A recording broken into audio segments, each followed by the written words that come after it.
Laskana police station વિસ્તારમાં zone 1 LCB અને Laskana police ટીમે સંયુક્ત કાર્યવાહી કરી ઇંગ્લિશ દારૂ સાથે એક યુવકને ઝડપી પાડ્યો છે.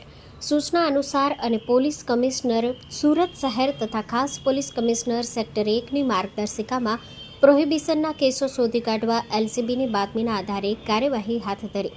પકડાયેલ આરોપીનું નામ પંકજકુમાર ભાવેશભાઈ ડોડિયા, ઉંમર વર્ષ 29, ધંધો હીરા ઘસવાનું, જેના ઘરે 149 સપના સોસાયટી, મારુતિ ચોક, LH રોડ, સુરત શહેર, મૂળ મુંજાસર, તાલુકો ખાંભા, જિલ્લો અમરેલીમાં તપાસ કરવામાં આવી.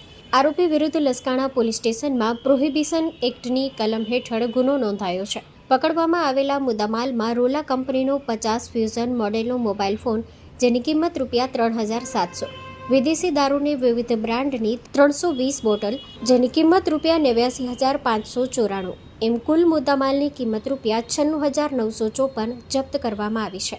Story report by Harish Rajput, Surat.